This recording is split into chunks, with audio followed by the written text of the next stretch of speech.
William James Morgan was senior historian at the U.S. Naval Historical Center and editor of Naval Documents of the American Revolution. Early life and education. Morgan graduated from Fordham University with a Bachelor of Science degree in 1938 and then obtained his Master of Arts degree from Columbia University in 1940. He served as an officer in the U.S. Naval Reserve during World War II. Returning from World War II, he taught high school in California between 1946 and 1949, and then taught history at Los Angeles Valley College for a year before being recalled to active duty during the Korean War, reaching the rank of commander. He had begun his graduate work at the University of Southern California, but this was interrupted by his recall to active duty for the Korean War. He completed his Ph.D. in history in 1956. He married Arlene Hanlon in 1941, with whom he had 3 sons. Professional career. Morgan joined the Naval Historical Center in 1952, when it was the Naval History Division of the Office of the Chief of Naval Operations, Navy Department, serving under the successive directors of naval history, Rear Admiral John B. Heffernan, Rear Admiral Ernest M. Eller, Vice Admiral Edwin B. Hooper, Rear Admiral John D. H. Kane. Initially assigned as a naval officer, Morgan remained there for 30 years, serving as head, research branch,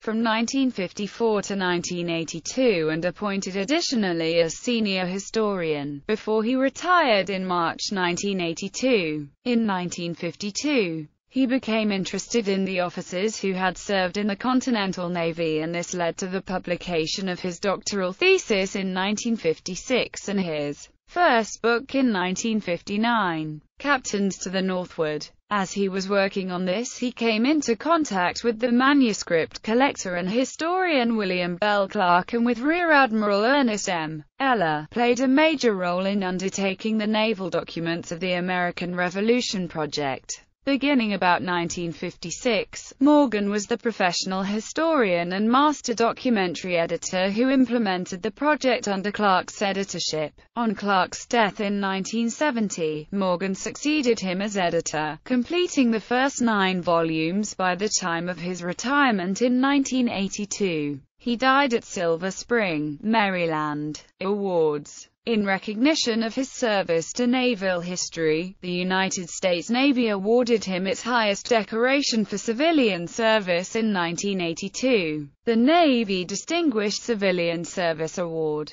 In 1996, the North American Society for Oceanic History awarded him its K. Jack Bauer Award for Distinguished Service to an ASOH and for Lifetime Achievement in the field of maritime history. Published works. Captains to the Northward, the New England Captains in the Continental Navy, Naval Chronology of World War II, Civil War Naval Chronology, 1861 to 1865, compiled by the Naval History Division, Naval Documents of the American Revolution, Autobiography of Rear Admiral Charles Wilkes, U.S. Navy, 1798 to 1877, edited by William J. Morgan, A.L., The Pivot Upon Which Everything Turned. French naval superiority that ensured victory at Yorktown, Washington, D.C. Naval Historical Foundation, 1981.